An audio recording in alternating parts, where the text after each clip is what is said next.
Seja bem-vindo ao podcast MG Familiar. Um podcast sobre temas pertinentes que nos fazem refletir e frequentemente com implicações para a prática clínica. E damos as boas-vindas ao nosso anfitrião, professor Carlos Martins.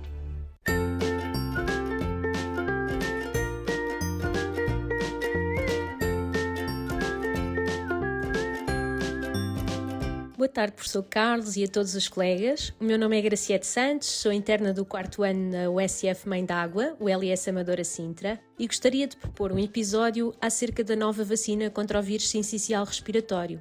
Qual a evidência científica por trás da recomendação, para quem, como e quando? E já agora, qual a posição do GRESP?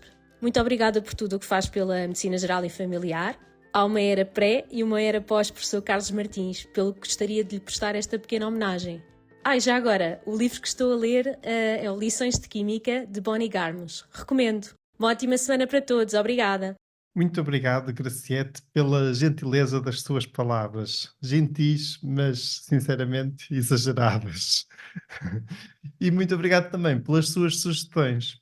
Sobre a sugestão de leitura, vou deixar mais para o final deste episódio o meu comentário. Em relação à vacina contra o vírus sincicial respiratório, essa é uma sugestão mesmo muito pertinente no momento atual. Vamos então a isso. Como os colegas sabem, o vírus sincicial respiratório é um agente patogénico relevante, quer em adultos, quer em crianças. A maioria dos doentes apresenta uma doença clinicamente ligeira a moderada, no fundo é uma causa comum do resfriado, da dita constipação, e provoca a maior parte das vezes infecções ligeiras do trato respiratório superior. Contudo, alguns doentes podem desenvolver doença grave, por exemplo, infecções do trato respiratório inferior, pneumonia, insuficiência respiratória. É particularmente preocupante esta infecção no caso de pessoas idosas com comorbilidades, por exemplo, pessoas com doença cardíaca ou doença pulmonar subjacente, doentes imunocomprometidos. Existem mesmo estudos que demonstram que a infecção pelo vírus sincicial respiratório é uma das principais causas de descompensação de doenças crónicas respiratórias, como a DPOC ou da asma, e também de doenças crónicas cardíacas, como por exemplo a insuficiência cardíaca. É também uma infecção particularmente preocupante nos bebés.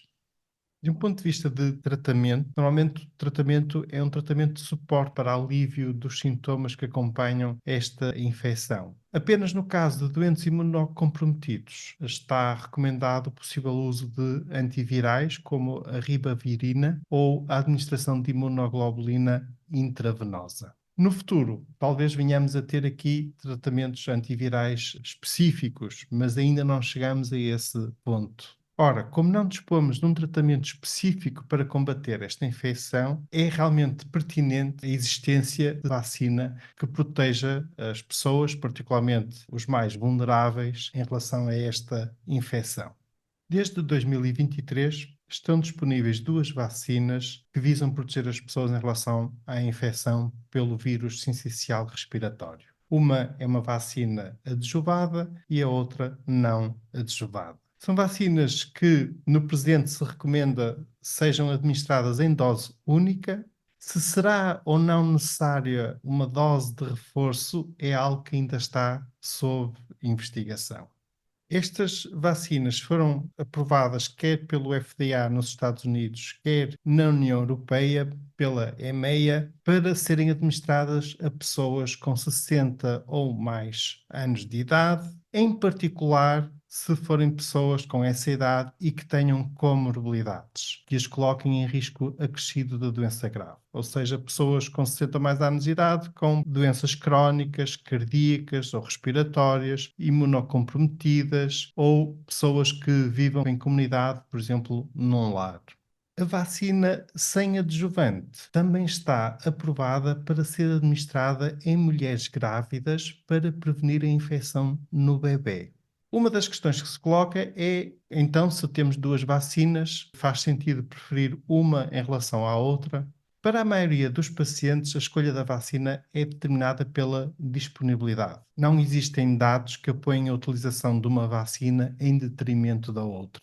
No entanto, para os doentes imunocomprometidos, pode haver um benefício teórico na utilização da vacina com adjuvante. Porquê? Porque estes doentes têm, em geral, uma pior resposta à vacinação e as vacinas com adjuvante são mais imunogénicas. Em termos de custo, para os nossos pacientes, estas vacinas ainda não são comparticipadas e o preço é idêntico. Uma custa 198,5 € e a outra custa 197,5 €.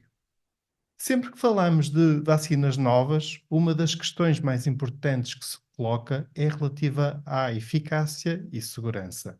Então, o que nos diz a evidência científica em relação à eficácia e segurança destas vacinas? Em relação à vacina adjuvada, num ensaio clínico randomizado que envolveu um total de 24.966 participantes aleatorizados em 2 grupos, o grupo de intervenção recebeu uma dose da vacina adjuvada, o grupo controle recebeu uma dose de placebo e a eficácia foi de quase 83% em relação à proteção de infecção sintomática por vírus sincicial respiratório durante a primeira época sazonal após a vacinação. Verificaram-se 7 casos no grupo da vacina versus 40 casos no grupo placebo. Em relação à proteção de doença grave, a proteção foi superior, 94%. Já dispomos de dados relativos a uma segunda época sazonal após a vacinação e os dados revelam que ainda se verifica uma redução da doença sintomática, mas a eficácia da vacina diminuiu dos 83% na primeira época após a vacina para 56,1% na segunda época. Há aqui uma diminuição com o passar do tempo da eficácia. Em geral, a vacinação foi bem tolerada, a maioria das reações adversas foram autolimitadas e incluíram dor no local da injeção, aquelas reações comuns com as vacinas, alguma possibilidade de dor de cabeça, mialgias, alguma fadiga. Para os que receberam a vacina, houve uma incidência ligeiramente mais elevada de fibrilação auricular quando comparados com o grupo controle. 2 pacientes desenvolveram encefalomielite disseminada aguda após receberem as vacinas contra influenza e vírus sincicial respiratório ao mesmo tempo e não se sabe se uma ou ambas as vacinas foram a causa. Há aqui ainda algum papel relevante de farmacovigilância a realizar nos próximos anos. Em relação à eficácia da vacina não adjuvada, num ensaio clínico que envolveu mais de 37.000 participantes, a vacinação demonstrou uma eficácia de quase 67% em relação à infecção do trato respiratório inferior, com 2 ou mais sintomas, e uma eficácia de 86% em relação à infecção do trato respiratório inferior, com 3 ou mais sintomas, ou seja, a doença mais grave. Também aqui, na segunda época sazonal após a recepção da vacina, a eficácia diminuiu para 48,9% e 78,6%, respectivamente. Quer na vacina com adjuvante, quer nos ensaios clínicos da vacina sem adjuvante realizados até à data, registou-se um caso de síndrome de Guillain-Barré em qualquer uma das vacinas. Mais uma vez, não é claro se existe uma relação entre a vacina e esses casos, pois é normal a incidência de síndrome de Guillain-Barré ser superior nestes grupos etários. Contudo, mais uma vez, este é um dos aspectos que as equipas de farmacovigilância estão a acompanhar. A vacina não adjuvada também foi estudada então em grávidas e administrada entre as 24 e as 36 semanas de gestação e demonstrou ser eficaz ao diminuir a necessidade de recurso ao médico em bebês até aos 6 meses de idade por infecções de trato respiratório por vírus sincicial respiratório. Então, em jeito de resumo e com um sentido prático, podemos afirmar que as vacinas são eficazes, sobretudo na proteção da doença grave, em caso de infecção por vírus sincicial respiratório, e que essa eficácia, embora não seja de 100%, se mantém pelo menos por 2 épocas sazonais, embora com uma ligeira diminuição.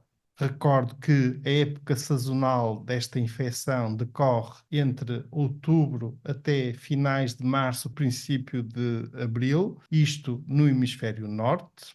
E aqui temos algumas questões em aberto. Não sabemos se vai ser necessária uma dose de reforço ao fim de algum tempo. Teremos que aguardar pela continuidade dos estudos nas épocas sazonais que aí vêm para perceber se existe essa necessidade ou não. Podemos também afirmar que a vacina pode proteger os recém-nascidos das complicações desta infecção se administrada nas grávidas, e aqui as recomendações atuais vão no sentido de se administrar esta vacina entre as 32 e as 37 semanas de gravidez. Mais uma vez, recordo, no hemisfério norte, a vacinação deve ocorrer de setembro a janeiro para que os vacinados estejam protegidos durante a época sazonal do vírus sincicial respiratório, que vai então de outubro a finais de março ou princípios de abril. De acordo com os dados que dispomos até à data, também podemos afirmar que é uma vacina segura. No presente, apesar de tudo isto, não é uma vacina acessível a muita da nossa população. Contudo, para pacientes que tenham disponibilidade financeira e, sobretudo, para aqueles com idade acima dos 60 anos, com maior risco devido às comorbilidades, devido ao facto de serem imunocomprometidos, se os quisermos proteger desta infecção e das suas eventuais complicações, fará todo o sentido administrar esta vacina. No futuro, é provável que venhamos a ter ao nosso dispor ainda outra vacina, uma vacina produzida através da tecnologia semelhante à usada na vacina Covid, com RNA mensageiro. Já foi publicado um estudo no New England Journal of Medicine que revelou eficácia e segurança também desta vacina. Outra possibilidade no futuro passa pelo uso de anticorpos monoclonais que poderão vir a ser utilizados para prevenir a infecção por este vírus em bebés. Já estão disponíveis em alguns países e já são recomendados pelo CDC.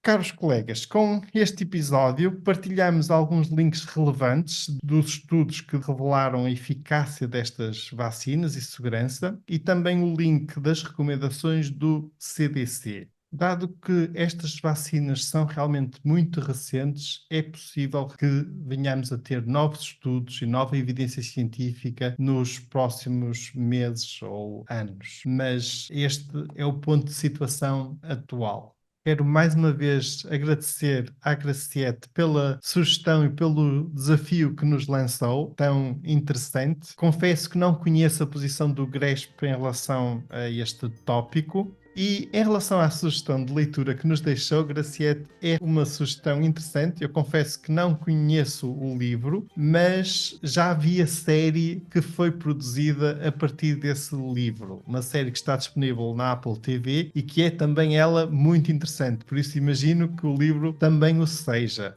Muito obrigado também por esta sugestão de leitura e, colegas, façam como a Graciete, enviem-nos um áudio com uma sugestão para o nosso podcast, enviem pelo Instagram ou pelo Messenger do MG Familiar e tentaremos integrar alguns dos vossos áudios em episódios futuros do podcast MG Familiar. No áudio, deixem por favor o vosso nome, especialidade e local de trabalho e, por favor, não exceder os 60 segundos. Desde já, muito obrigado e muito obrigado por estarem aí desse lado, por nos ouvirem. Fiquem bem, continuem bem. Até ao próximo episódio.